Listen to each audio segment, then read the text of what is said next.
All right, so Bismillah ar-Rahman ar-Rahim, Assalamu alaikum wa rahmatullahi wa barakatuh, everyone. Inshallah, I actually wanted to give you an overview of what we're going to be doing in the coming days. But first, wanted to go back to our blueprint of what we're supposed to be doing.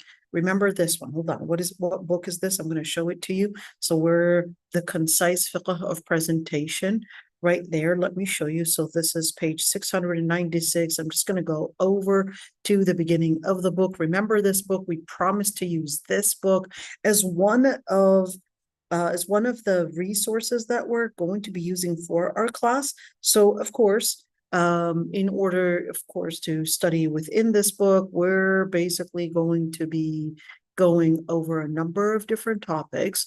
And sure thing, we're just going to basically just kind of get an overview of what we had been doing the past few, I guess, weeks right there. So let's see right there. This is the glossary for the fiqh of marriage. So let's just go over really quick what we did and what we didn't do yet. What women is best to marry. So we did talk about that. The man best to marry. We did talk about that, but there was really a lot more to say. So we're going to get there, inshallah. We might do some things today. Looking at the proposed spouse, we did cover that one. Proposal, the marriage contract, of course, needing the approval, the waliy, and we talked about the actual wording of was it wajduka or wahabtuka. We talked slightly about that and what is recommended to be done when one first goes to one's wife. Um, we didn't talk about this yet, so we'll talk about it, inshallah. The wedding, the walima, we're going to talk about that. We still didn't talk about it. And let's see, how many women can a man marry? We still didn't talk about that. So we've got some things. Of course, we kind of slightly talked about that, but we talked about the different kinds of marriage contracts. So we did cover slightly about that. Breastfeeding, we still didn't cover that one. Temporary marriages, mut'a marriages, we did talk about that. Void marriages, we did talk about shigar and the different types of marriages. The rights of spouses, we'll be talking details about that one. And of course, then we get into what would be considered as, let's say, the second chapter within fiqh of marriage, which is marital disputes and marriage resolutions and so forth, al-ila, al-zihar, and different types of divorce, al-khulu', waiting period. That's to be discussed later on, inshallah. But you could see that some of the topics that we covered, of course, they were presented as slides, but you could also go back to those slides and actually see them on the web page that we basically had. Let's see right there. So we're going to show you which website to go to. So you're going to go to aishawaswas.wordpress.com and you're going to go to Family Fiqh. I will be uploading more of that. So you're going to go all the way down. And those are all the slides that we had taken so far. Note many of them are repeated right there. So I'm going to be needing to kind of clean some things up right there. We definitely, can go to our YouTube channel and actually have all the recordings right there. So you've got, this is a good resource, Family Fiqh right there in Arabic as well, and definitely sorry about that. Didn't even show you. I thought I was showing it to you. So this is aishawaswas.wordpress.com. You're going to go all the way to the Family Fiqh right there. This is what's going to open up, and then you're going to go all the way down, and you're going to be finding all these slides. We already covered in fact, all of these slides so far, except this one. This is what we're going to be working on today. The slides, there's going to be some addition on them. Inshallah, we're going to be talking about more slides and using more slides. Those are some of the references in Arabic, in English, and certainly, resources for us to go back to learn all of this. And the resource that would also be helpful is basically this one. And we said it was the concise presentation of fiqh, a really easy book, but I just basically had done a couple, let me show you a couple slides. I'm going to show you some of those slides that we're going to be working on. Number one, which is this one, which is what we're going to talk about today, which is al-Waliy. And let me show you the other slides that we're going to be coming across, and which is, what does Islam say about LGBT? I'm going to talk about this one because this is definitely is a different kind of, at least within society, some may call it a different kind of marriage. But since, of course, we're talking about marriage in Islam, and most of us are living in the West, I think it would be important to talk about that because right now, I would say that Ummah is struggling to knowing its ABCs of Islam.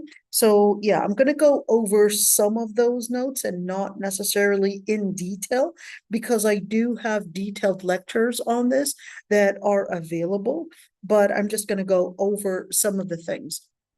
The other thing that I'll be talking about is basically the obstacles that many are facing in basically finding the right woman, finding the right husband, or, in different societies and in some solutions, not necessarily all.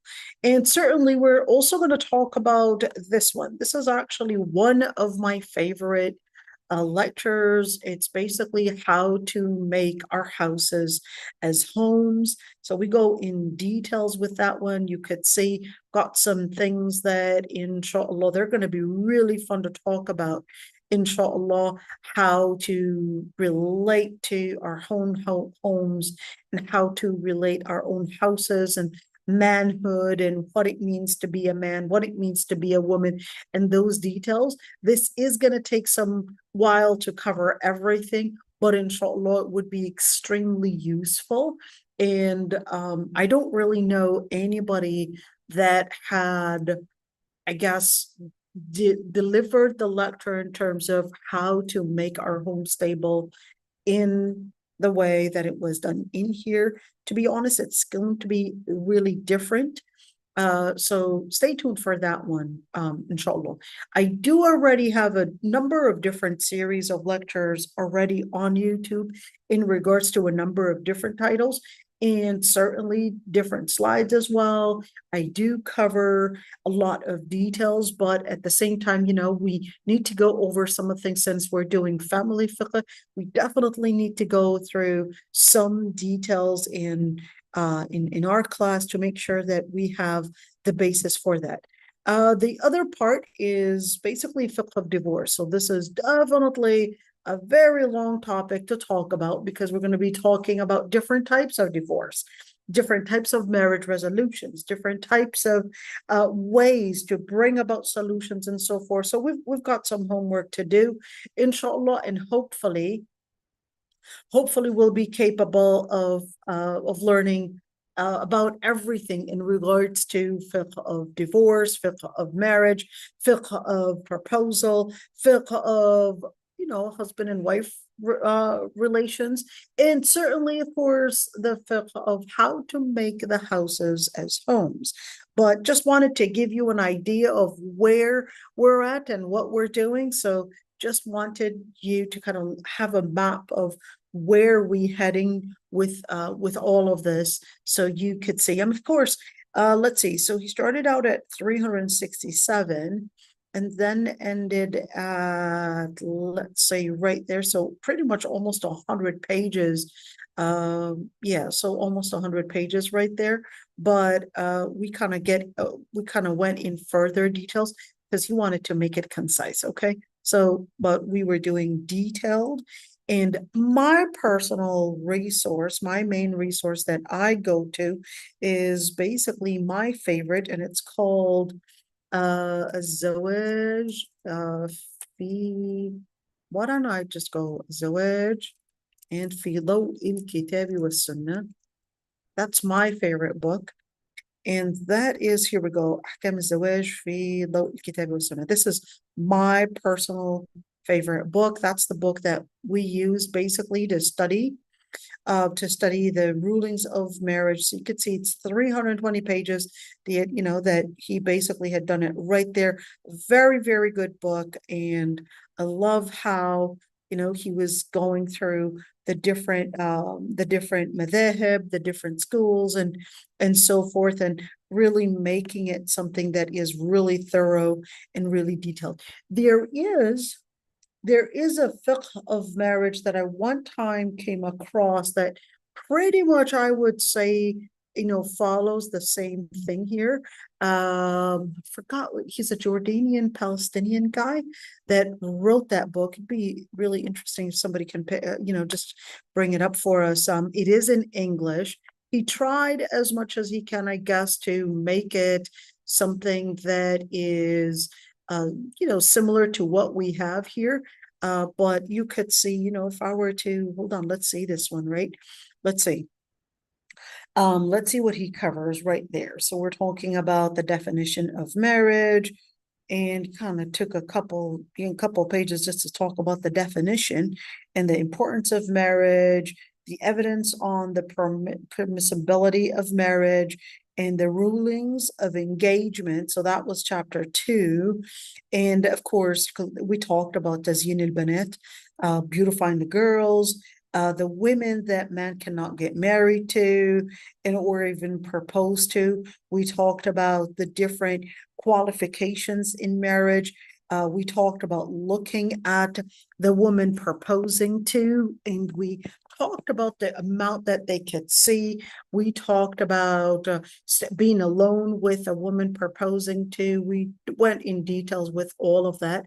And we also talked about getting to know them through different social media or even different methods during our time today. We talked about that. We also talked about going and leaving, basically, and deciding to not stay within the proposal, that is the engagement, to not end the engagement. We went through all of that in details, and what happens to the gifts, what happens to whatever they had paid on behalf of mahar. We also talked about the marriage contract and all the different pillars for a marriage contract.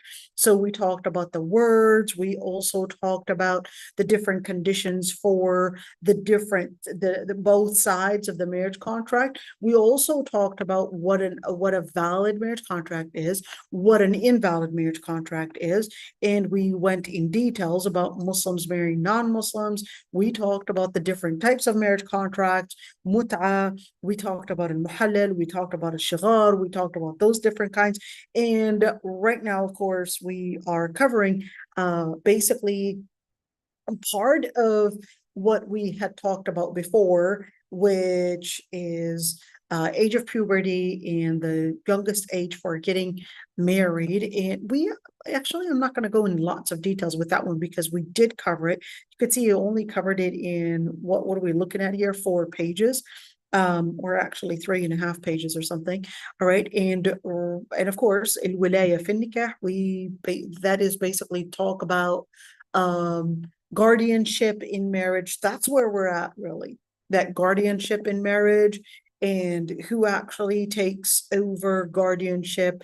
Although we talked about it, but there was really a lot more to say. So that's what we're going to go over, inshallah. We talked about guardianship over somebody that lacks some financial qualification, which is a safi, and we went in details with that. We also talked about guardianship or the waliy for an elderly woman or a woman that has a marriage experience before. We also talked about forcing a woman into a marriage that she is not interested in. And we talked about some details in that regards. And although we know that that's haram, but we needed to go in details. Does that make the marriage contract as a void, therefore zina? Does this make it batil? Does this make it fasid? We went in details with that. We are today, inshallah, we're going to be talking about adl al-wali. What if the wali basically abuses his position of authority? What happens then? What happens to the woman's rights? What happens to this wali that is abusing his position, and basically talking about that. And of course, certainly the details. Who are the walis? Like if one is canceled out by, let's call it a court order, well, then who takes over after that? Who's the one that becomes the qualified wali, or who becomes the person that is going to be the following wali? So that's basically it. And we did talk about witnesses. We went in lots of details in regards to the witnesses, the conditions on the witnesses, and certainly talked about zawaj al-urfi, the unregistered marriage, and we went in details with that one. And of course, the different conditions on marriage contracts that one might put. We talked about the permissible marriage contract conditions, at least in marriage contracts, the different opinions between scholars in terms of conditions and what kind of conditions we can put in a marriage contract. And that was what we covered last time. So you could say we're really covering a lot. We also talked about the qualifications in marriage, but not necessarily, did we actually cover it in a thorough way? Yes, we did. Yes, we did. We covered that one as well. Let's see. By the way, all the different slides there, most of the slides were really extracted from this book. This was pretty much my blueprint book. So it wasn't, ideas that were coming from my head or me organizing everything. I was actually going over really this book and just making it easy, putting it in a PowerPoint slide to make it at least one. I would translate it to, or, just put them into these points and then basically explain it to you based on this book. And we also talked about getting, in terms of, I guess, getting into more details about qualifications in terms of money, in terms of job, in terms of not having certain deformities. So we talked about that. We also talked about, I don't know why he would put this at the end, but that's okay.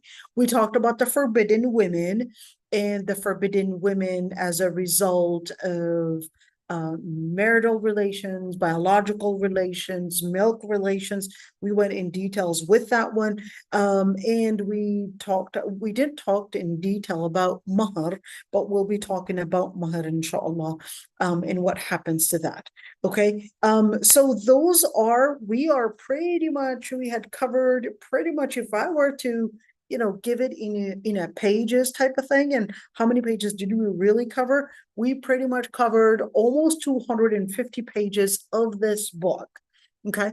So it's pretty good. We still didn't cover these topics. Let's see the topics that we didn't cover yet. Women's rights in regards to spending, shelter, and those details, and certainly the relationship in the relationship between husband and wife. Relationship between husband and wife. We were supposed to be, inshallah, we're going to be covering that, which is what I considered how to make houses or our houses as homes. And certainly we will be talking about polygamy. I know I still didn't cover that one in details. I do have some videos, but it's fair to actually cover that here as well, in terms of the relationship between husband and wife in monogamous marriages. We're going to talk about that inshallah. And let's see, okay, why did you end it right there? Okay. And there you go. And wait a minute, where's child custody? So we'll be talking about that as well, inshallah. I don't know where, did I skip it or something? But this is just to give you an idea where we're at and what we're doing, and what a fiqh of marriage book looks like, and just wanted you to kind of see that, I guess, as something that you can put your hands on it and really see, okay, this is where we're at, this is what we covered, this is what we're going to be covering, and this is what the class is relating to. Now, the other topics that we're going to be covering today is basically this topic. Let's look into what is called adl al-wali. I know we talked about some of this before, But sometimes I need to jump from one topic to another and then come back to it, simply because there's a certain idea that needs certain details that I basically need to explain that one, because it acts as a premise to another idea. So then I would have to I find myself needing to explain that one before I would jump onto the other topic, because it's fully related to it. Okay, now adl al-wali. So what does adl al-wali really mean? When you say adl, you're actually talking about, one, someone being an obstacle, but this isn't necessarily just an obstacle for the sake of it being an obstacle, or is it? So, of course, when Allah subhanahu wa ta'ala had considered that a wali is supposed to be there, we already talked about this, and we said that this is taklif and not tashrif. We always have to emphasize that, emphasize on that, to make sure that, of course, this is a responsibility and not an issue of honor. So the premise of this is not misogyny, but the premise of this is harmony and making sure that we have somebody's rights, and basically here the woman, her rights being supported, backed up by the family who could oversee. Let me just share one thing. In a society that doesn't have the awliya, what happens then? What happens there? So you look at, for example, in Western countries, when the government took over the responsibility or took over the role of family, then it became too much on the government itself. And the government itself basically started saying, whether we're speaking about financial responsibility, economical responsibility, or whether we're speaking about court system, and we're talking about a list of different heavy responsibilities on the government. Islam was saying that, no, why put it on the government? Why don't we take off this toll from the government and let the family themselves actually do what they need to do, since they know the people, they know the relationship, and they know basically who that person is. They know the situation better. So since the family knows the situation better, let's have that family be as really the person that is directly assigned to take over some of that responsibility and held accountable if they don't do it right. So the government would be overseeing the awliya and making sure that what they are doing, and the responsibility that was, and the authority that was given to them by Allah subhanahu wa ta'ala, that it's basically done on behalf of what Allah subhanahu wa ta'ala wanted them to do, which is taklif, not tashrif. So therefore, to be in responsibility to, one, whether she needed help in seeing, or probably doing a background check, or probably when things just go wrong, they're basically there to give her the advice, to give her the consult, to give her the backup, when financial backup, all these different things, because Islam considers that it takes more than a government to bring that support, to bring that embracement for the individual, that the government itself, it is remote and cannot do all the details, but we need to revive. And this is extremely important. One of the main reasons why we're seeing mental illness on the rise is because we had separated family from the individual. So the individual feels that, one, the government is there. Certainly, they might give them government assistance. They might give them, cash assistance or whatever it is, these different things. And right now, of course, in the US, this is definitely going to be reduced. But at the end of the day, you end up seeing that it's not just cash assistance that is needed from the society. The society needs even more than cash assistance or money assistance. They also need that physical relation, their physical relationship, that moral relationship, that support, etc. And that is going to be happening when they feel accountable, when that father, when that mother, when that brother recognizes that if anything goes wrong, that they're going to be responsible. That's one thing that's going to provoke them to act in favor of what is necessary to the girl in order to make sure that it's not going to come back to them and that they're going to be paying the price.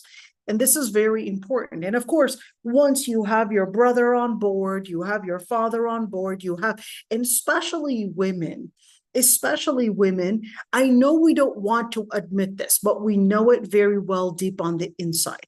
Most women don't want to admit it because, of course, with this feminist agenda that is coming in and telling you, listen, you're a strong, independent woman, etc., all this kind of rhetoric. But deep on the inside, we know that if it's a husband, we look up to the husband. If it's a brother, we see in that brother support. If it's a father, we see in him this backup. We see in a male figure as power, whether we like it or not. I know many women don't want to admit it. No, I'm a strong, independent woman, blah, blah, blah, all that stuff. But we know deep on the inside, as women, we see in a man a place of support. We see in a man a place of backup, a place of emotional support, financial support, physical support, etc. You know what? Even if you were to see, even in a non-Muslim society, if a man is coming to, let's say, flirt with a girl, she says, oh, I already have a boyfriend. I mean, why did you bring up your boyfriend? Why did you, or my dad is here, or dad, or she'll call somebody that's a male figure. Why? Because she recognizes that your place of support is really another man. She's not going to call on to her mom, but she's going to call on to her dad. Of course, this is not at all to undermine a mother's place, but this is to say that that we all deep on the inside recognize the importance of a male figure as a backup, as a support, and we reach out to our male figure, whether that's a husband, that's a son, that's a brother, that's a father, etc., because we see in them power. Now, but at the same time, this does not whatsoever give them the right to abuse this power or abuse this position, and which is why Islam comes in and says, okay, I'm going to give you this power, but that power is supposed to be channeled in favor, in the interest of whoever you are a waliy over. The second you abuse that power, that's when the government, after the girl basically raising it to the government saying, hey, you know, my wali is abusing his power. He's not doing it in my interest. Here are the number of different reasons why this is happening, or this is what this is looking like, etc. Then the qadi would be the one. I want you to underline this one. Then the qadi would be the one to determine whether this wali had failed being the proper wali or not. It's not the girl herself. So just because the girl might claim that her father is toxic, a narcissist, that blah, blah, blah, all these different things, and especially in a society like our society today, where it is really a stretch and traces back to the same type of an atheistic, postmodern, liberal society that really feeds as well on feminism and atheism and all individualism and existentialism and all of these nihilism and all of these different isms. You would see that there is another, you know, it's kind of like that breath that spews it, you know, think of it as when you eat perhaps maybe a certain dish, and this dish contained a lot of onions or a lot of garlic, you're going to feel that this acid, or you're going to feel that even your sweat is going to basically smell like that, and you're going to smell it even in your breath. It's going to change everything. That's the same thing. When there is all of this composition of atheism, individualism, and all these isms out there, once they're all consumed in the mind within that society, once people don't even realize it, that they're basically taught all of this at school, the society basically, teaches them all these ideas. They don't necessarily use the word existentialism. They don't necessarily use the word postmodernism. They don't use the word atheism. They don't necessarily use these words, but these are, consider them the vertebra, the backbone that is really feeding all these ideas within the media, within school. So right now, these schools are right now not necessarily a place for education as much as they are a place of indoctrination. And what are they indoctrinating? Our girls, our boys, our children. They're really indoctrinating them in these ideas. And then we get confused. Why are they behaving this way? Why are they seeing the world differently? So they're really seeing the world differently because there was a whole indoctrination. There was a whole ideology that was shaping their views about this world. And that's one thing, which is separating between individuals and families. That was one key thing in an individualist system. In an individualist system, that you separate yourself from your family because it was basically portrayed as a patriarchal system, that there is this system that wants to come in and basically act as the authority over you. So you want to separate yourself from that in order to, of course, they'll present it as you are being free, but really you are being free to easy access to the sex traffickers, to basically the outside, to those that are predators. And yes, some may even put on the hat of a husband when in reality he is nothing but a predator right there. So that's why Islam considers that, no, we need direct relations within the families in order to help those individuals make the right decision that is in their favor. And once it doesn't go in their favor, then they're going to be basically held accountable by contributing, by investing, and by basically correcting the situation, because we cannot necessarily have everything on the government's back. And that's what happens today within our society. We would end up seeing single mothers depending on the government, or probably needing to work to cover child support and cover probably different things, and then they end up really becoming a burden on the government. Islam says, well, why put a burden on the government? Why not have the family itself have not only direct relations, but also direct supervision in order to make sure that the individuals are taken care of? But like I said, when the waliy gets carried away with this position, the government basically comes in, the government basically, meaning the qadi, meaning the person that is in charge within the Muslim institution. I'll just call it Muslim institution, because it doesn't necessarily have to be a khilafah per se. A huge, debate between scholars on what makes a khilafah and all of that. Okay, now if the wali refuses a qualified man, what do we mean by a qualified man? Well, that's one thing. It depends on if you're talking about the majority of the scholars or whether you're talking about the Hanafi scholars. And we went in details with the qualification. We said the Hanafi scholars expanded the different lists of what makes a qualification. And we said that the Hanafi scholars, that they went into things, not only religion, not only health, not only a job, or perhaps, whatever social status this person might be in, and etc. So we said that the Hanafi madhab expanded what the definition of a qualified man is versus the majority of the other scholars, they narrowed that down. Okay. All right. So what if he refuses a qualified man that's proposing for the woman, and the waliy becomes, well, here's one thing. The qadi will be the one to first decide whether this is adl al-wali or not.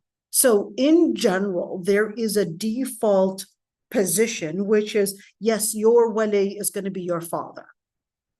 And it is the qadi and not the girl that cancels out the wali because she would want to say that he's toxic. Hey, he doesn't care about me. I don't have good relations with my father, and blah, blah, blah, this kind of rhetoric. Okay. In Islam, the one to say that this wali had been disqualified is the qadi and not you. You can't be a plaintiff and a qadi at the same time. You can't be a judge and a plaintiff at the same time. Okay. So it is the qadi that looks into the case and says, yes, sorry, Mr. Wali, but you had been disqualified from that position. And now we need another wali to basically take over what you had been disqualified from. All right.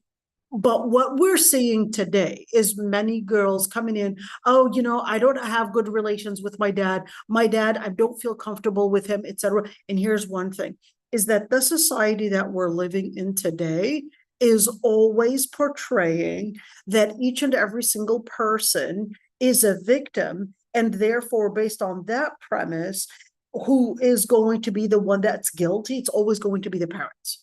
It's always going to be the parents. They're the ones that are guilty. And since the parents are the ones that are guilty, of course, always portraying that they should not have anything to do with our life.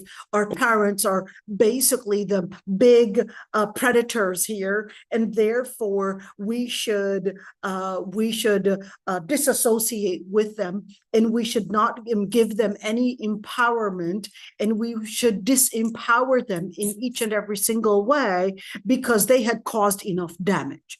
This is coming from the whole individualist premise, and certainly an atheistic society and a postmodern society, and certainly a feminist society that's portraying the whole system of wali, the whole system of family and their involvement as patriarchy. So not until we start seeing through the lens of Islam, are we really going to be bringing in a solution to our problems before they even start?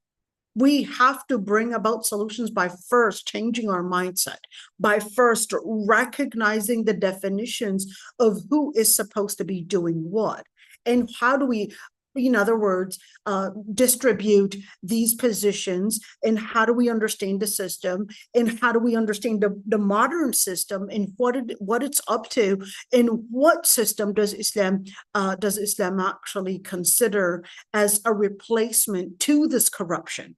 So not until we recognize the corruption and where it starts from, are we going to be capable of bringing in a solution or solutions to the many problems that we're facing today, which is family involvement. Family involvement is key to cutting down on failed marriages.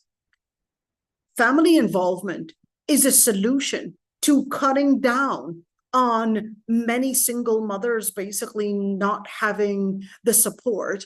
And family involvement is going to be also cutting down on mental issues and mental problems. And number 4, when we speak about family involvement, cutting down on family issues, this is actually also going to be meaning expanding our social skills. Girls expanding their social skills on how to deal with men, how to deal with boys, how to deal with this, it's going to be, I'm not saying it's necessarily good, but your brother's bullying you, your sister's bullying you, your brothers and your family and your mother, etc. All of your mother basically ordering you to clean your room, wash the dishes, whatever it is, and giving you all these tasks, and all of that is to basically equip you to being a person of independence, a person of responsibility, a person that is capable of multitasking. And not until we bring about the traditional way of family involvement are we really going to be taking out this fragility and making it into something that is empowered. So when we speak about the waliy, this is extremely important to bring in and talk about in order to understand that waliy is a very important figure in order to revive our marriages, to channel them towards success. But here's the thing. Is that meaning that no wali is never going to abuse their authority? The answer is no. Indeed, each one may have their vision of the perfect figure and what makes the perfect husband. She's got her view and he's got his view. But then the qadi is supposed to look into this debate or supposed to look into this case, and then the qadi may disqualify the wali, and then in that situation, he may bring in another wali to be more qualified. So when you say disqualify one wali, like in regards to what? Like, for example, she may say, well, number one, that the wali himself is disqualified, perhaps because of his akhlaq, maybe because of his deen, maybe because of the wrong decision and why this is a wrong decision. But like I said, the one that disqualifies the wali is not you and I, is not your mother, is not your friends, but is actually the qadi. He's the one that looks into the awliya and says, yes, this one is disqualified, and therefore someone else becomes qualified. What we're seeing today, and this is so common, that women would say, yeah, I'm not comfortable with my wali because, you know, he did this to me one day and he's toxic. I don't want him in my life. He divorced my mother many years back and blah, blah, blah, all these kind of things. And therefore she takes on the role herself to consider that, yes, he's disqualified and I don't want him in my life. And I decide on who the qualified wali is. It had become right now in our society a total mess, and especially when we're talking about, you know, number of divorces basically on the increase, then basically the mother takes over and determines that, yeah, your father is disqualified, and she becomes basically the qadi to disqualify the wali and disqualify and tell the girls that, yeah, no, I'm going to be your wali. On what basis? On what basis? How did you become the one to disqualify the wali? This is a qadi's job, not your job. And who decides the following wali is basically the qadi, not you, or basically probably the mother that probably divorced 20 years back. It's the qadi. Layla Ali, go ahead, dear. Assalamu alaikum. Who's in our time? Who's the qadi? Is it the imam or who's in our time? Right now, in our time, it's basically the imam at the masjid. The imam at the masjid that is qualified to basically to discuss these kind of cases. Not every imam is qualified. Okay, because some imam, he basically memorized the Quran, 10 qira'at, etc., but that's a completely different thing. So we're talking about a qualified imam, meaning a qualified person in fiqh. Okay, that's the person. So then there would be, as a nonprofit organization, there would be the board to look into the qualifications and basically determine whether this person has the qualifications to be a judge or to act as the person to be in that position or not. Okay. And that would be sultan. So whether we're speaking about Islamic centers, licensed judges, that's what would be considered as the qadi, and or at least acting on within that role and within that position. Okay, so where did we get that from? So we got it from the Prophet ﷺ basically said, "As-sultan waliy man la waliy lah, fa-in ishtajara." Or in a situation, of course, where waliy, if they were in dispute, then that in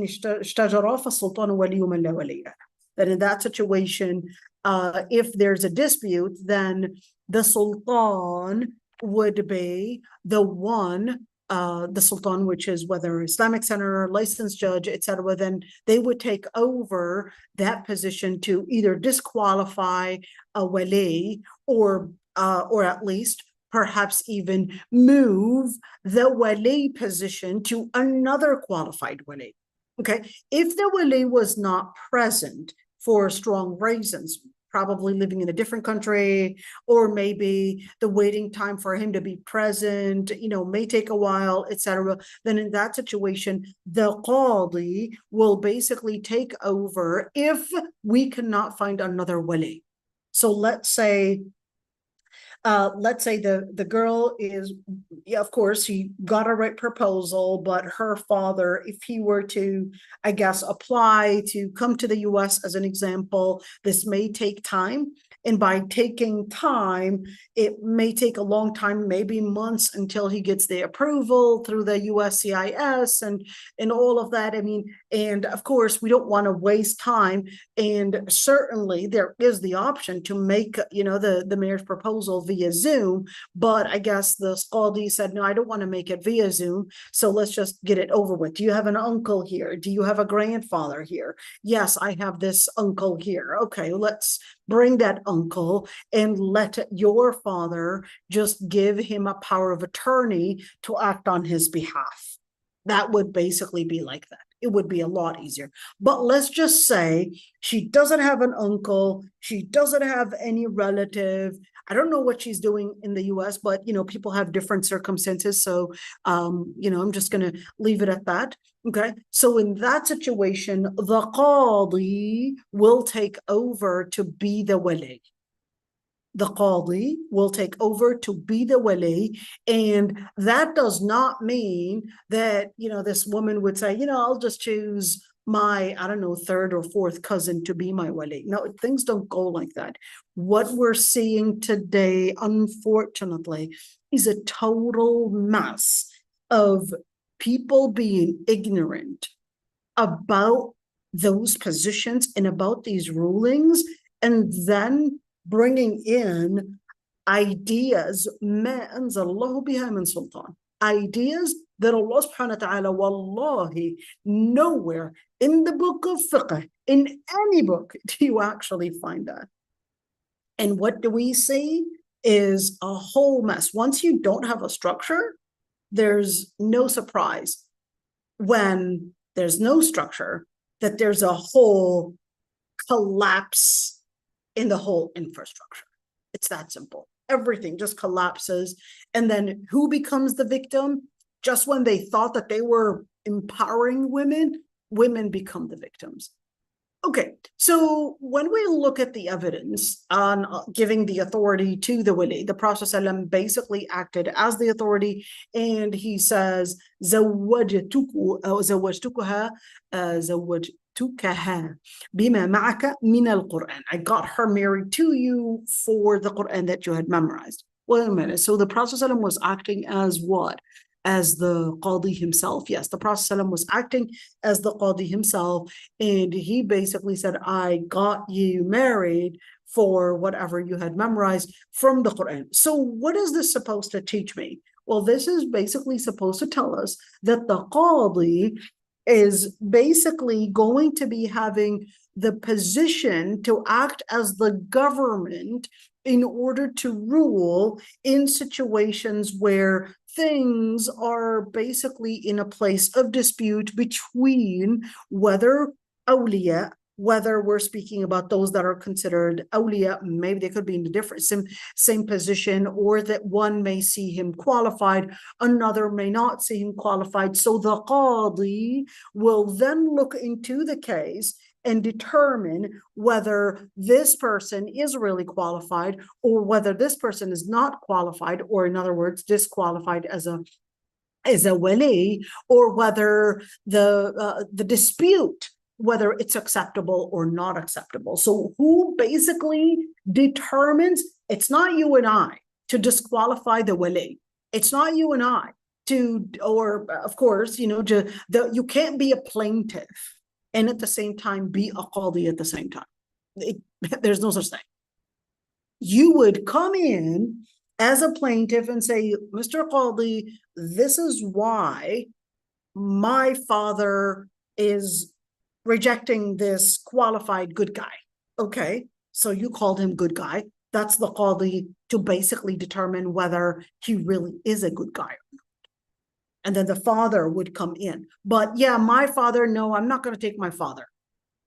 You don't disqualify your father on your own.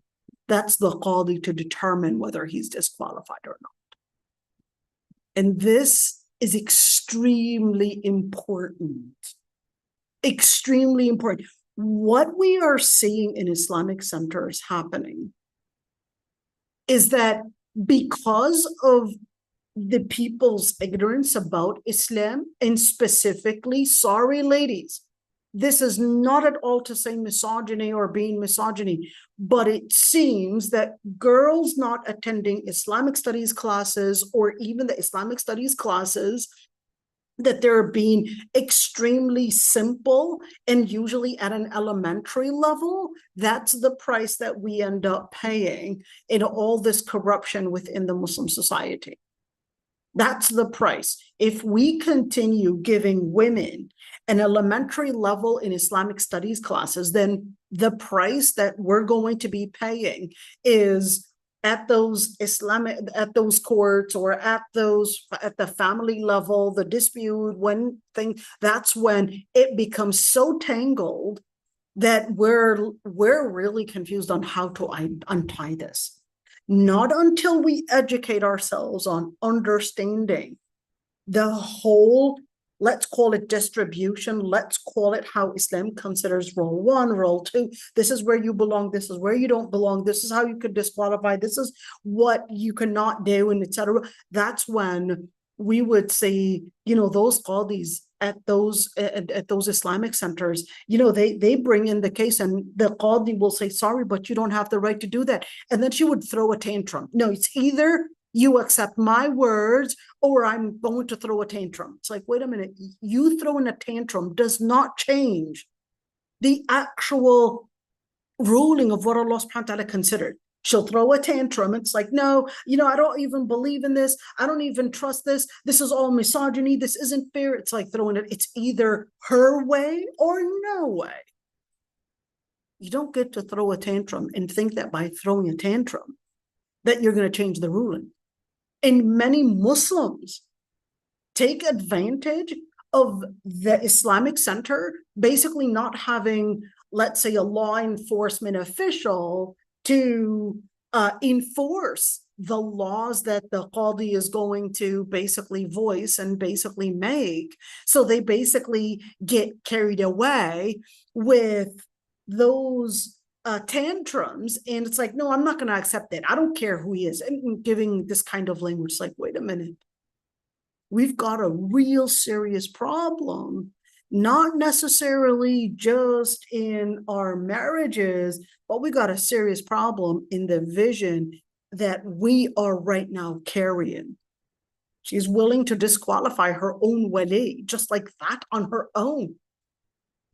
And even when the qadi says, well, sorry, dear, but you don't have the right to disqualify, she'll throw a tantrum and just walk away and just not come back, because to her, it's like, it's either my way or no way.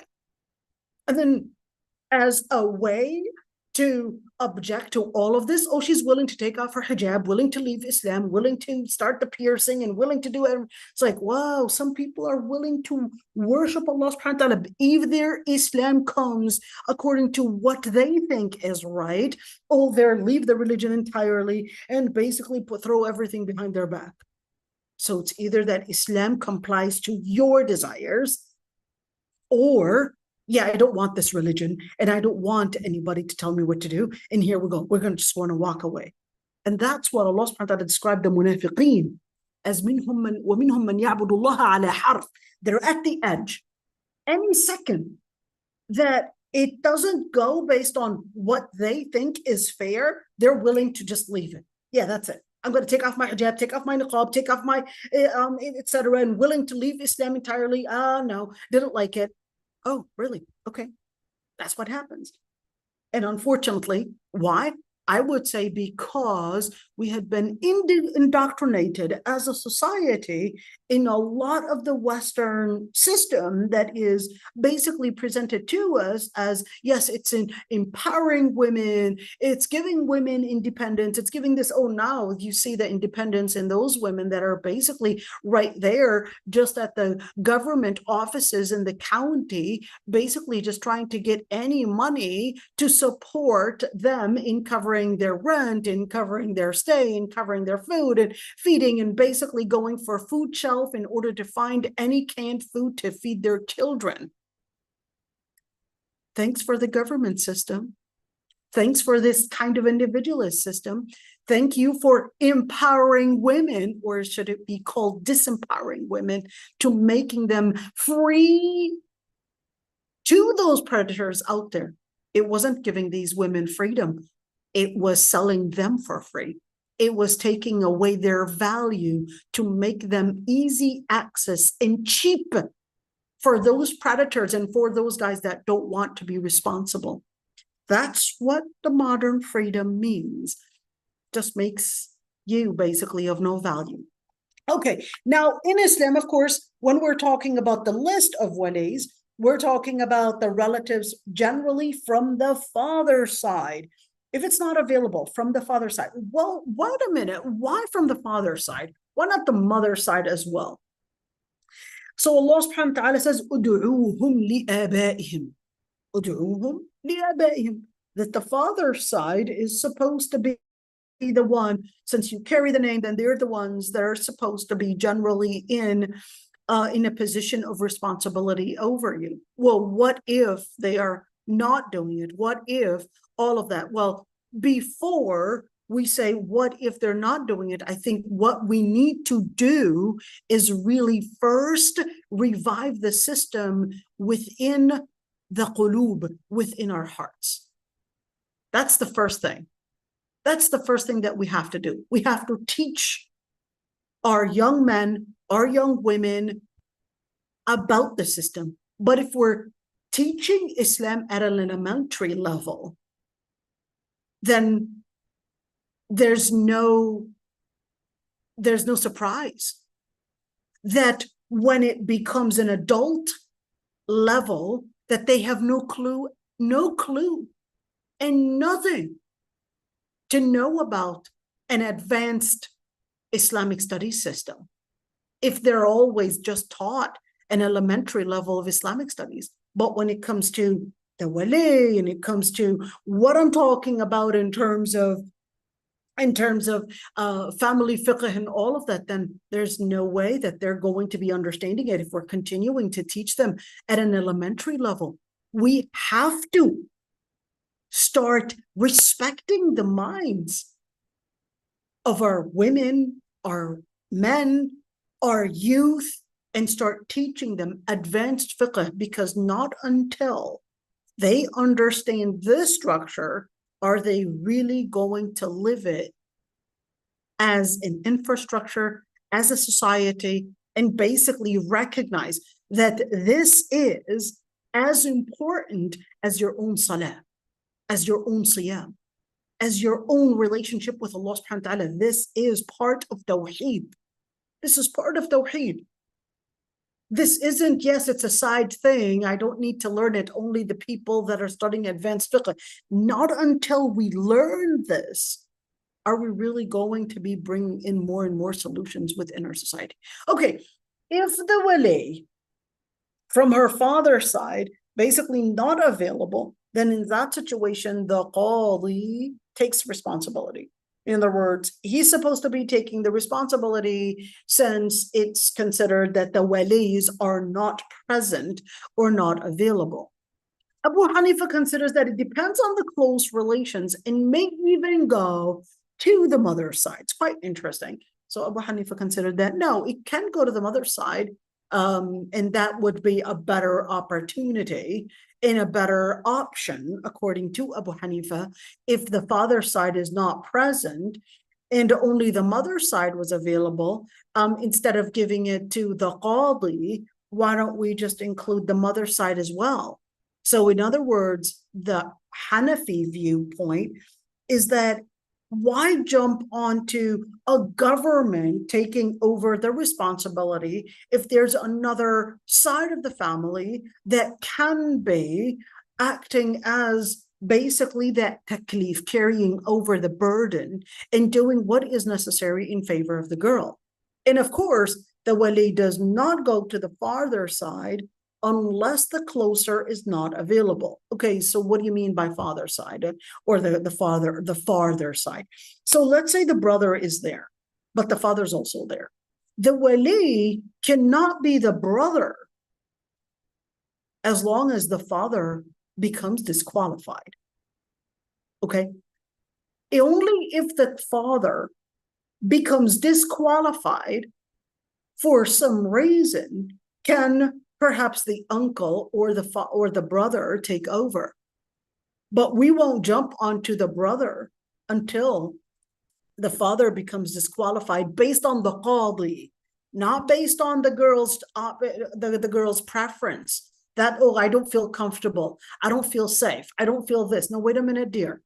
There are certain skills you need to learn on how to deal with even your awliya, even your brothers, even their attitude, all of that. You have to learn that not because you're not comfortable with somebody, that doesn't mean that they get to be canceled out of your life. That means we need to work on training you on how to live and work on making new social skills to deal with your father, with your brother, etc. But in the meantime, the one to disqualify A or B or C is the qadi, not you. Okay, so who and what sets the list? Well, there's no text that assigns the person and who comes first and second, but the scholars had different opinions on the list, since Allah subhanahu wa ta'ala says, آباؤكم أو أبناؤكم لا تدرون أيهم أقرب لكم نفعا. Since Allah subhanahu wa ta'ala says, your fathers and sons, you do not know who's closer to you in giving you basically the benefit. But they did agree that the fathers take first place in the first position on the list, then the grandfather, then the brothers, then the uncles. But then they disagreed on somebody like the son or even the father and the grandfather. So let's look at some of these lists. I want you to look at right there. So you could see Hanafi considered, well, son, father, brother. I want you to look at this, kind of just see it, and you could see some of those differences basically between Hanafi and Maliki. Let's go for another one right there. Let's see the Shafi'i and what they say, Shafi'i and Hanbali. Father, father, grandfather. So here we go from the father side. And then the children's, let's see, are never part of the list. So for the madhab Shafi'i, the children can never be the wali, period. For the Hanbali, they regarded, yeah, your son can be a wali. And the brothers, the nephews, brothers, both brothers, nephews, uncles, cousins. So I guess, yes, they really share. Let's compare it with the one before. So you could see Maliki and Hanafi, they're kind of very similar in many ways. I guess it's kind of weird that the nephews were also included from the father's side, from the full brothers, and from the father's side, and so forth. You just, just get an idea right there, how all of this basically is distributed, and it's not you and I that disqualifies, it's the qadi. Okay, the preponderant ruling on the waliy's list, number one, is that it's basically the father that comes first, and the grandfather. You could say we basically consider the Hanbali and the Shafi'i basically as the preponderant, but it really depends on the area that you're in. So if you were to, I don't know, go to Libya, perhaps, Libya is going to consider the Maliki distribution, and they'll go into according to that list. If you were to go to Malaysia, for example, they're considered the Shafi'i. They're really strict Shafi'i. Okay, if you were to go to perhaps Afghanistan, they're going to consider Hanafi, and same thing, Turkey, they're going to consider Hanafi. So just to keep that in mind, if you were to go to perhaps the Gulf countries, they're going to consider Hanbali, and just keep that one in mind. Now, of course, the list is dependent on culture as well. So culture does play a role. Wait a minute, why are we depending on culture? Culture is a backward thing. No, dear, culture is not necessarily a backward thing. Culture is basically one of the resources that Islam goes back to and considers as, we're going to consider that as a way of communication and therefore a basis. That's why when in the situation where we might have a dispute, let's say between a couple, we'll say, okay, what is your background? What background do you come from? I'm Somali. What is your husband coming from? Okay, he's Somali. Okay, I want you to go to your Somali masjid, but I don't like their mindset. Dear, you need to go to a Somali masjid because they're the ones that understand your culture. They're the ones that understand the basis that basically brings the two together, that we as Palestinians may not fully understand how your culture and how you basically act as within your society. That is a reference. Islam considers your culture as a reference to you, not to me, but to you. Okay, and if it's let's say a Somali wife and let's say a white American person that they are married, then in that situation we're going to say, okay, when you got married, where did you go? Oh, we went to this place. Okay, you went to this place. Go back to that place. They don't have marriage counseling, etc. Okay, before you both got married, what was the sheikh that you regarded as your go-to or your reference? It was this sheikh. Okay, go back to that sheikh. That's what you're going to consider. Oh, but I don't like him anymore. I discovered this and this about him. Okay, then we're going to say we need you both to agree on a specific figure that you would consider that is acceptable to both of you to go to. And once that figure announces a ruling, even if you consider that, oh, he didn't hear me enough, even if you consider he didn't hear you enough, you accept it to go to that person to solve your dispute. That's it. Whatever he says goes. Even if you don't like it, even if he doesn't like it, whatever it is, whatever he says goes. But I had read in some books of fiqh that would disagree with his opinion. Yes, I'm sure. But now he basically made the final statement. That's it. That becomes your reference now. But I had read online in books of fiqh, they disagree with him. Yes, I know there's a dispute on this matter. But once you agree to go to him, he becomes al-hakam. Okay, now scholars have different opinions on the mother side and whether they can be part of the waliy or not. I just wanted to make the story short, and I said majority said that they cannot be from the waliy group or from what the waliy set, the majority. So, but I feel comfortable with that, somebody might say, but I feel comfortable with that opinion. Can I just take it? It's the qadi that's going to determine. Not you. It's the qadi that you're going to go to. He's going to say whether he's going to take that opinion or not. And then the qadi will look into the situation, and the qadi will either say qualified or disqualified. That's it, to make the story short. Okay, what if more than wali had the same status? So we got, I don't know, 9 brothers, okay? And each one basically has a different point of view. So any of them can be the wali. But the scholars did have different opinions on whether it should be dependent. In other words, our selection, should we consider that the person that is wiser, the person that is older, the person that is more religious, basically supposed to be the wali? Or what are these differences supposed to be based on? I mean, how do we select the right one? Okay, well, there is really no evidence on which one we would select, but the qadi, it would be the one in situations where there's a dispute between these awliya. The qadi will be the one to say, you know what, we're going to choose this one.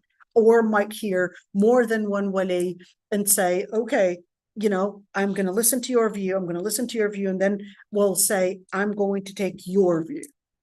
No hard feelings. You presented it. He's probably the youngest brother, and the eldest brother laid out his view. But the qadi, in case of dispute, will be the one to either disqualify or not necessarily disqualify, but may consider one wali as basically presenting a better argument, and therefore the qadi will give basically the empowerment to one wali over the other. So of course, yeah, definitely culture does play a role, but in this situation, the qadi will be the one to solve the dispute. No hard feelings, you just have to accept it. So why do we just have to accept the qadi? Because, you know, there are certain things that we just need a border. We just need a final line. We just need to recognize that, okay, this is to help us bring a solution. That, okay, once he basically makes the final statement, that's the end of the story. And one thing is that what really continues problems within many societies is that we continue arguing about each and every single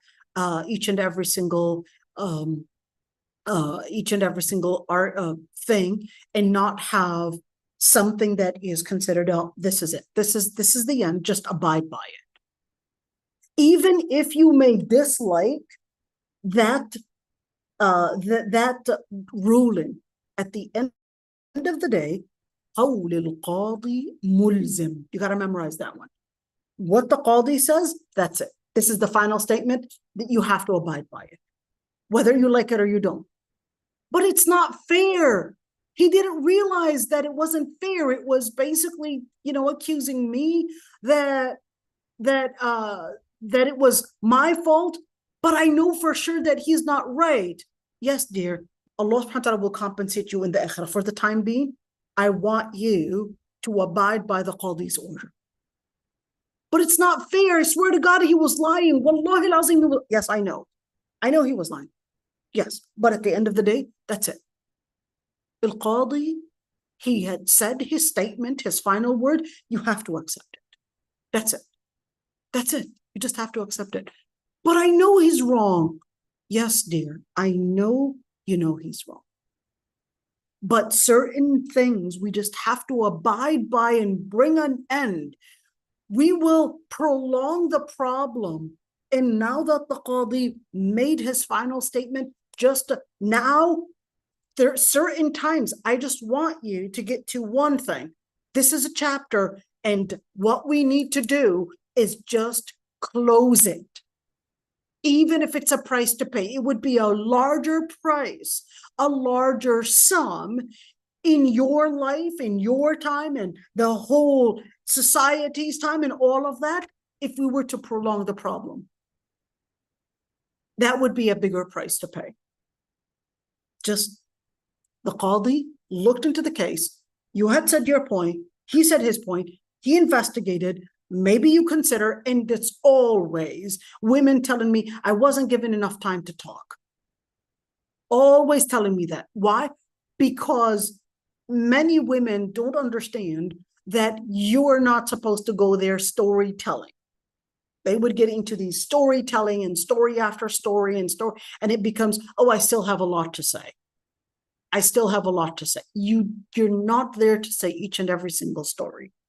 You're there to lay out bullet points and say, these are my problems. This is what I'm going through, whatever it is, and bullet points, and not story after story. Okay, what if the awliya disagreed? If one gets her married, and she accepted, and the marriage is considered. أيما امرأة زوجها وليان فهي للأول منهم. So if we have two waliys, then we're going to consider the first wali, that's it. And of course, the one that basically does the first marriage contract, in other words, that's it, the first wali.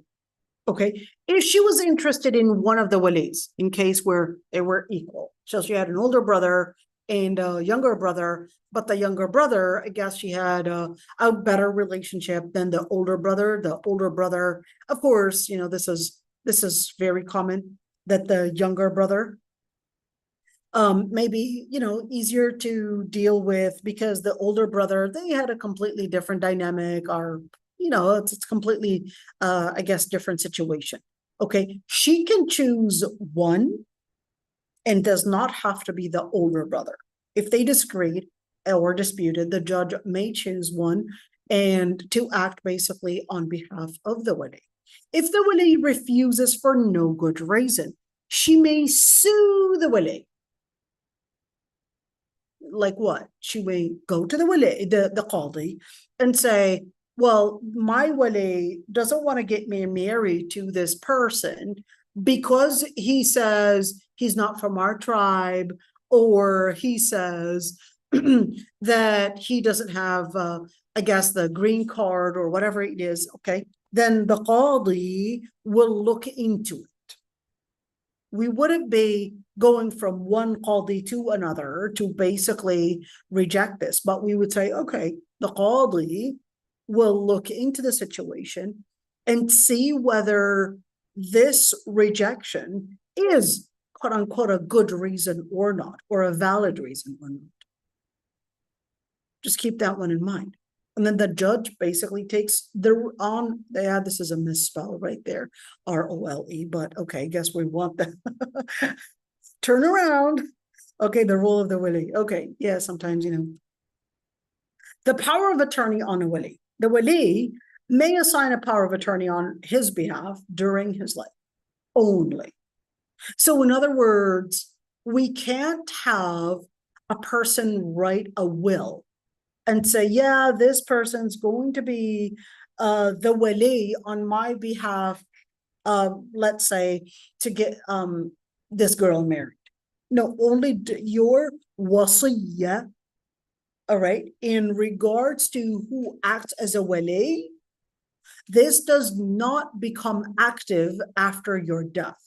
Your wasiyya is perhaps over the money that you own, etc., but not over the positions. Not over the positions.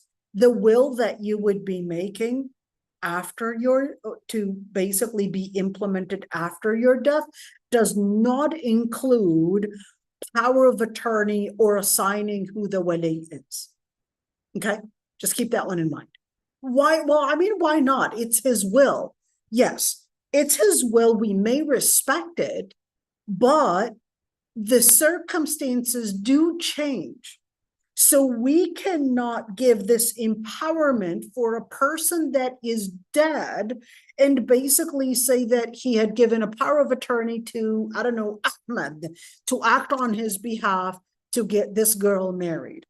But wait a minute, the power of attorney is only active when a living person gives another living person the power of attorney to basically act on his behalf. But a dead person cannot give a power of attorney for a living person to act on his behalf, even if he did a wasiyah.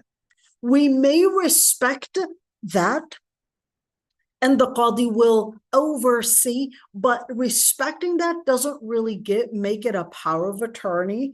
It just gives honor to it, that's it, but not treat it as a power of attorney. And of course, he can't make a will that, yeah, something is after his death, because after your death, you don't know the circumstances. So therefore, your waliy or your waliy position, or at least your power of attorney status, cannot be active after your death, because after your death, anyways, you had become disqualified from that position by basically your life getting terminated. Okay, well, so what are the conditions and qualifications of a wali?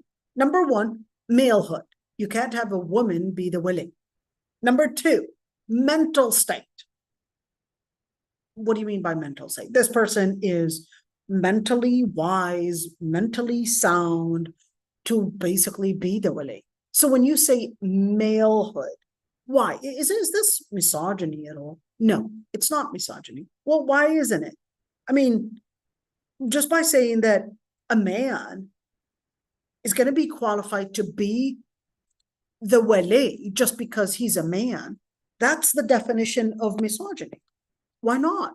Well, Islam has its own definition of what Allah subhanahu wa ta'ala had considered that certain things men are equipped with, and certain responsibilities, therefore, and certain things women are equipped with, and including responsibilities.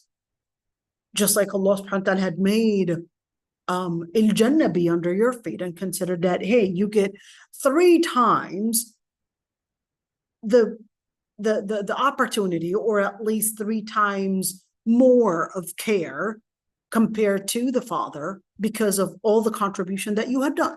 In other words, to consider you as a mother, Islam considered that you had invested 3 times more.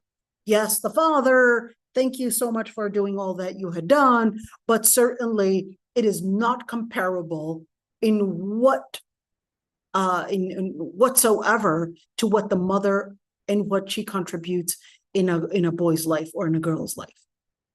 Not even close. It's 3 times more.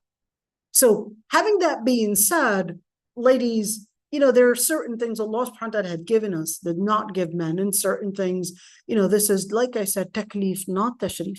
Allah subhanahu wa ta'ala is letting you know this is too much of a responsibility to basically load you with and make you be responsible for even the implications of in the event of things not working out.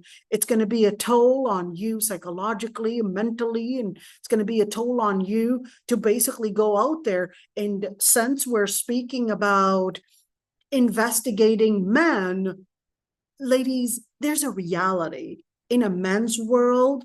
The second that you're a woman, they treat you as a woman. The other day I was, just wanting to see how different presidents and different leaders would treat a woman leader. Whenever they see a woman, do they necessarily consider that, hey, she's a woman, but she's a leader? Do they treat her the same way?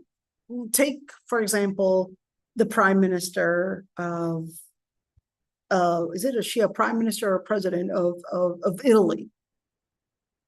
Always, even though she's in a very strong position, this is Italy, okay, this is considered one of the major European countries, and certainly, holds a very strong past, a very strong history. But even though, she's at the position of a strong, considered an important government, etc., but even those leaders, when they would deal with her, the first thing that they recognize is that she is a woman. That's the first thing they would recognize, is that she is a woman, and therefore either commenting about her beauty, commenting about her appearance, commenting about her smile, all of that. And that's not what kind of comments they would comment when they deal with a man. They recognize that this is a woman, that she's a place of at least a place of appearance, a place. It's a completely different lens that they see a woman in, even though, regardless of her position on political issues, regardless of that. I'm just saying right there, when we see a woman be in a position of leadership, is she viewed even by those leaders as, yes, hey, look, she managed to be in a high place, or even Margaret Thatcher, etc. And of course, on how Ronald Reagan would comment about having a crush on her or anything like that. You would say, subhanAllah, they will see you as a woman. It's that simple.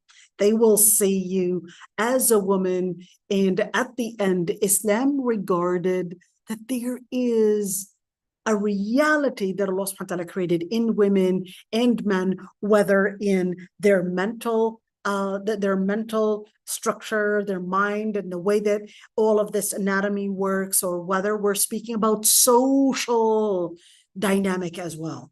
What do you mean social dynamic?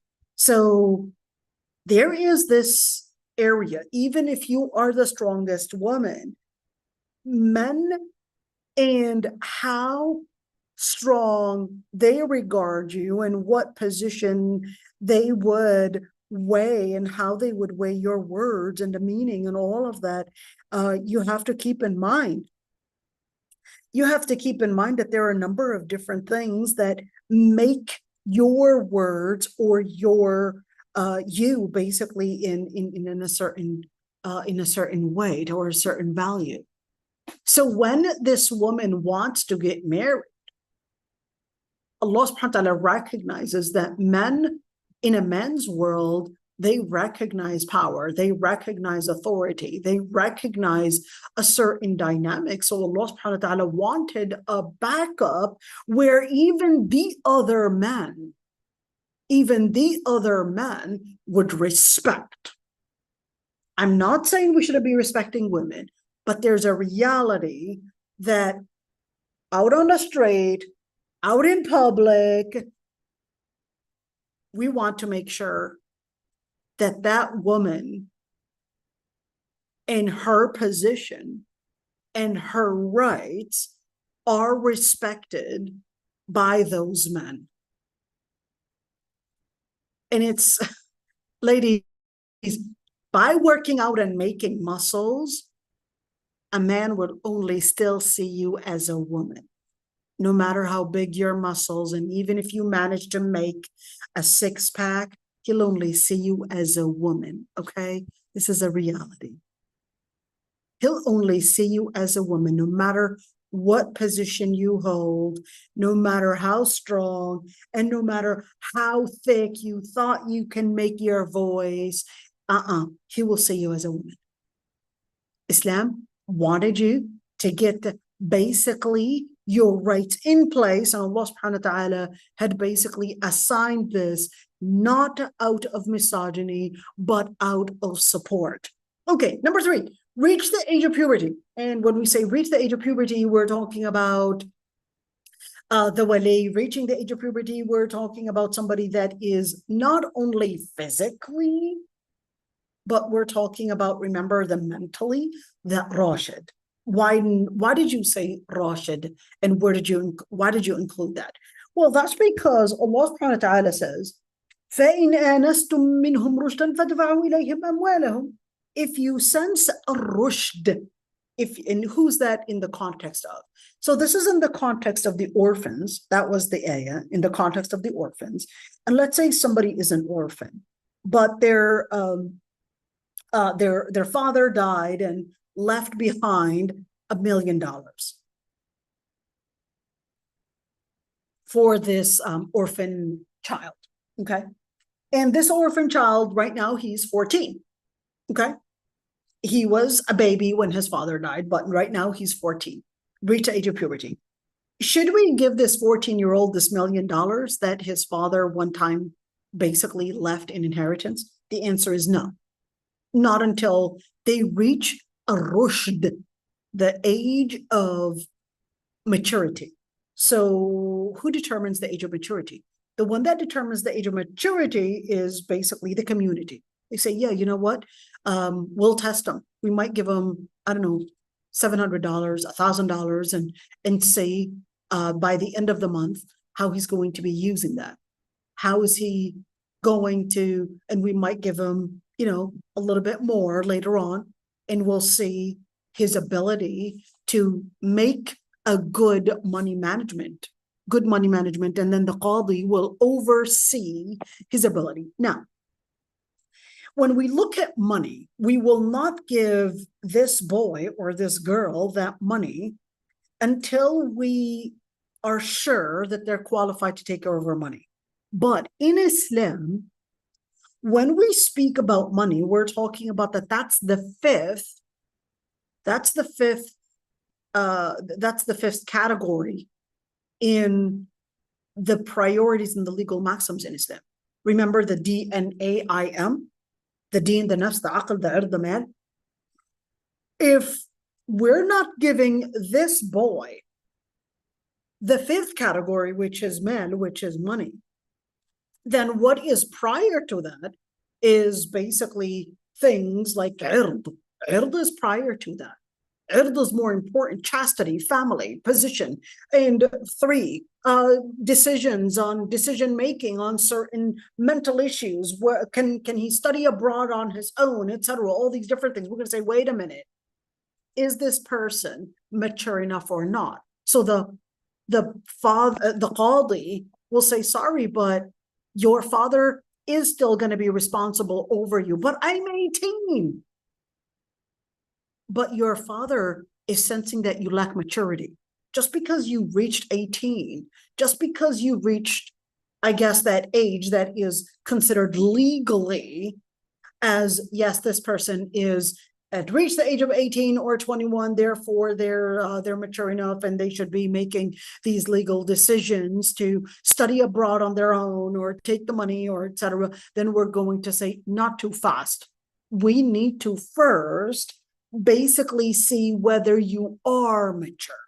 Well, what's the definition of maturity? واعلموا أن فيكم رسول الله لا يطيعكم في كثير من الأمر لعنتم ولكن الله حبب إليكم الإيمان. Here's number 1. How's Iman into your heart? Well, that's not for you to necessarily investigate. Well, we're going to see, how serious do you take your faith? زينه في قلوبكم.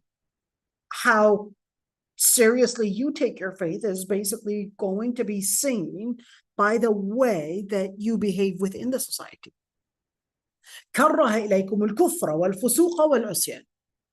Are you engaging in sin in private, sin in private or public, or the major sins, etc.? Then if you are, or if you're susceptible to it, then sorry, you still need supervision, because you did not know how to channel your free will into what brings a good interest and favor to you. So Islam doesn't look into just reaching the age of puberty as, yeah, well, their reproductive system is fully developed and therefore this is a sign that their brain developed. But no, Islam says, well, the development in the brain is one side, but we're talking about the development in also putting their will and having that maturity to basically behave into what would bring and be in their interest and in their favor, and basically what would bring them support in their life to be on the right track in their life. So in that situation, we would have to consider that. Number 3 or 4, Islam.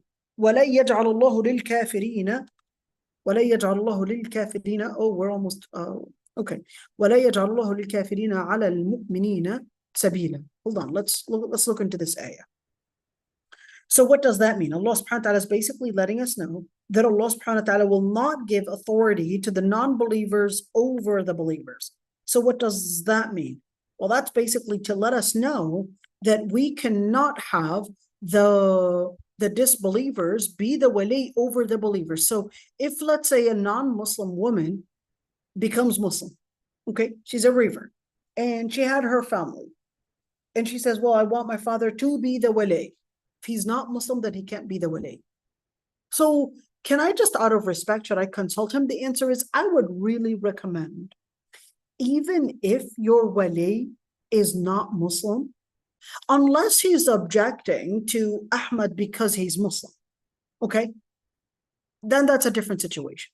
But if your wali is objecting to Ahmad because he doesn't have a stable job, or because he basically is seeming abusive, or your father did his homework and he's like, you know what, he's abusive, etc., or probably, you know, I know that that you cannot blend with this person because I could see signs of bipolar, whatever it is, you know, just different things, then I would really recommend listen to your wali, even if he is not Muslim, because at the end of the day, unless, like I said, his objection was on his Islam, because at the end of the day, even if your family is not Muslim, they will be the ones to be there in support for you. Unless this is a family that is extremely conservative, completely disowned you, on all of that, I guess the circumstance is different.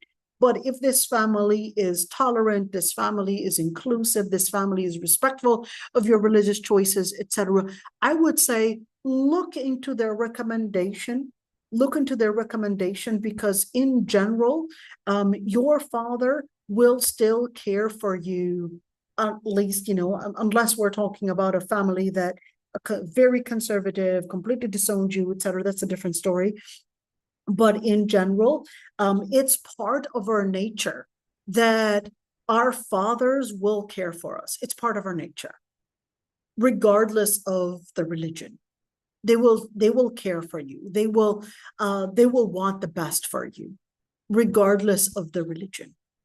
So, you know, just keep that one in mind. I would not recommend, you know, of course, they can't be a wali per se, but I would really at least take them as consultants to help you basically appreciate all that they had contributed in your life. They definitely have their experience. They know you better, and therefore I wouldn't jump onto another man's wagon, okay, and forget that my father was the one that cared for me the most. Your father, even if he's not Muslim, unless he's disowning you because of your Islam, that's a different story. But your father, you will always be his baby. Your father, even if a society is portraying your father as authoritative and basically, you know, this person that is, I guess, a bully, etc., trust me, your father, you see that bully that you are describing as a bully, he's going to be that lion when somebody else comes after his baby. He's going to be that lion, that one that you see as bully, he's going to be that lion to support you. Definitely put your father on board, because he's going to be the one to care for you the most. You know, sometimes this feminism had, I guess, put in a very utopian and a very feminine choice or description of what they had thought would make a fatherly role look like. But a feminist cannot be the one to tell me what a father is supposed to be doing. It's a man that tells the man on what a fatherly position and what it means to be fatherly, and what it means to be a man in order to be protecting the girl.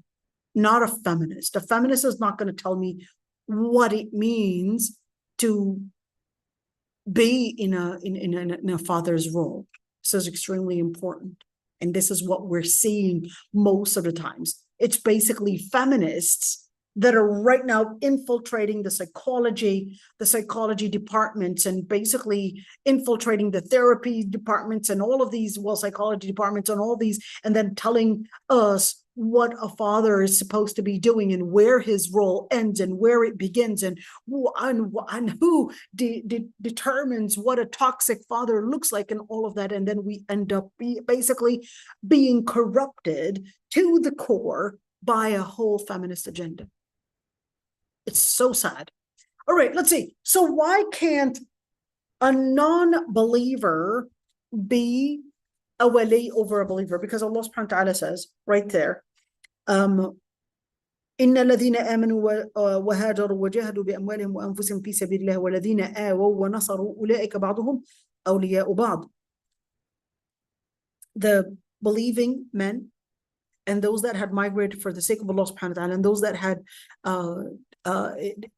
invested, or at least done jihad in their wealth and in their life for the cause of Allah subhanahu wa ta'ala, and that those that had supported and given victory to one another, those are the ones that are awliya. Those are the ones that are supporters, or at least the ones in authority over one another. And Allah subhanahu wa ta'ala says, do not take the Christians and the Jews as awliya, as basically the ones in authority, for they are supporters of one another. And of course, the list goes on and on. I'm just going to make the story short because of time. What if the woman married was not Muslim? Does she need a wali? Well, scholars had differences of opinions on that. What if the married woman was not Muslim? Does she need a wali? So at the end, so we're talking about, let's say, this Muslim guy meets Christine. Christine is not Muslim, okay? And he wants to get married to Christine, okay? And should we bring and tell her to bring her own wali? Differences of opinions. But the kafir person, they don't need a wali. Other conditions for a wali that scholars had different opinions on, things like he's free, piety, be able to speak, be able to see, and that the wali be a person that basically is part of the inheritors. And the preponderant ruling on these conditions is that, number one, is that being able to speak or communicate. So if the person is capable of doing, sign language, and the qadi is capable of understanding sign language, and the shuhud and the witnesses are capable of understanding sign language, then this is basically valid. But if the witnesses don't understand what this wali, who is probably using sign language, is saying, then in that situation, we've got a problem right there. Okay, so this is it for today. Next week, inshallah, we're going to be discussing further more on different topics. We're going to be talking about obstacles to getting married. We're going to be talking about, LGBT. We're going to talk a little bit about LGBT. I'm not going to go in details with that, but inshallah, we'll talk about that as well. And then we're going to go in the following lecture. It's probably going to be not next week, maybe, next week, but Monday perhaps, how to build or how to make our houses as homes. So stay tuned for that one, inshallah. Yes, dear, you can leave. I'm sure you've got some things. I don't know. Is that oh, that's Reshma. So yeah. So this is it. Inshallah. Subhanakallah wa bihamdik nastaghfiruka wa natubu ilayk. Nashhadu an la ilaha illa ant. For those that need to leave, Allah yahfazku ya Rabbi. I'm very proud of you for being patient and staying that long. Mashallah, that was excellent. If there are any questions, go ahead with your questions, inshallah. May I ask you something, please? Go ahead, dear. You said something about Monday. Right. So remember, my Monday, your Sunday. Yeah, Monday, your Sunday. So basically the same class timing, but I'm just letting you know what's coming up in our classes. Okay. All right. Wa iyyakum. So this is it. Subhanakallah wa bihamdik. If there are any questions, go ahead. Amel, you want to say something, dear?